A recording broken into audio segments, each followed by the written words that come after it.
वो हमारी प्रायोरिटी का भी एक क्षेत्र है।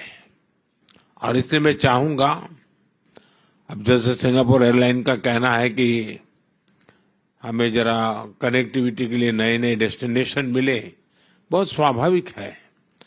लेकिन मैं ये भी चाहूंगा कि आप इतना छोटा विचार मत रखिए। आप आइए, नए एयरपोर्ट के मैदान इन्वेस्टमेंट की दृष्टि से आइए, डेस्टिनेशन भी ले जाइए, एक विन विन सिचुएशन बनेगी। एयरपोर्ट का निर्माण भी आप करेंगे, डेस्टिनेशन का अपॉर्चुनिटी भी आपको मिलेगा। तो हम उस प्रकार से एक पैकेज बना करके चल सकते हैं, क्योंकि भारत में शायद मुझे बहुत ही निकट भविष्य में 100 से ज्यादा एयरपोर्ट बनाने होंगे। यानी अपने आप में एक बहुत बड़ा मिशन है, क्योंकि जिस प्रकार से मेरा यहाँ एविएशन सेक्टर का ग्रोथ है और जिस प्रकार से एस्पिरेशनल सोसाइटी के ये जो मांग है, आज मैं उसको कैटर नहीं कर पा रहा हूं। हम कम पढ़ रहे हैं, हमें बहुत बड़ी आवश्यकता है। उसी प्रकार से आज खुशी की खबर तो है ही है, एयर इंडिया का आपके साथ यहाँ मर्जर होना, ये अपने आप में एक बहुत बड़ा काम हुआ है।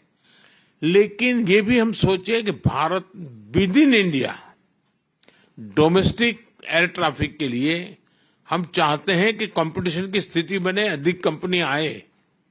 आज वो स्थिति नहीं है, बहुत पूरा स्काई ओपन पड़ा है जी।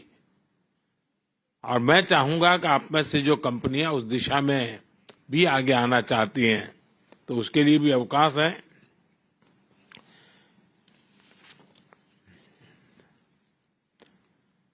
एनर्जी सेक्टर में यहां पर काफी चर्चा हुई, ग्रीन हाइड्रोजन की, अमोनिया की।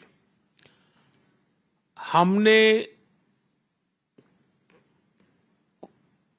पूरी दुनिया को एक वादा किया है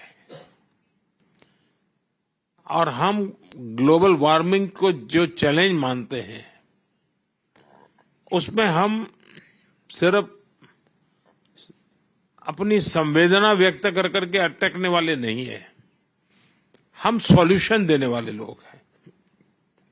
और हमने 500 गीगावाट का लक्ष्य टारगेट किया है और 2030 तक मुझे करना है।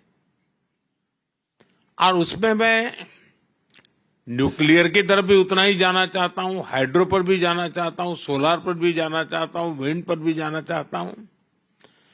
उसी प्रकार से हमने बायोफ्यूल की पॉलिसी बनाई है, उसकी दिशा में भी एक बहुत बड़ा काम। और आपने G20 समिट में भी हमारे जो आउटकम है उसमें बायोफ्यूल की बात आपके ध्यान में आई होगी। भारत उसको लीड करना चाहता है। मैं चाहूंगा ऐसे अनेक क्षेत्र हैं एनर्जी से जुड़े हुए, जिसके कारण ग्रीन जॉब की पूरी संभावना है।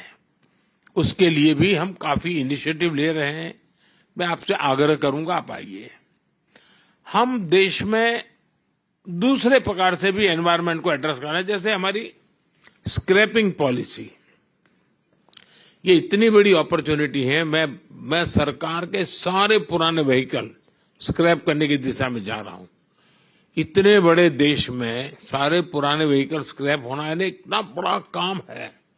अगर आपकी कंपनियां मान लीजिए इन्वेस्टमेंट करें या खुद इस दिशा में आए, और उसके कारण इलेक्ट्रिक व्हीकल का बहुत बड़ा नया मार्केट बनेगा। जैसे मेरे मन में है कि मैं मेरे देश की मेरी पहली प्रायोरिटी सारे एम्बुलेंसेस, जितने पुराने एम्बुलेंस हैं, उन सारे एम्बुलेंस को स्क्रैप कर देना।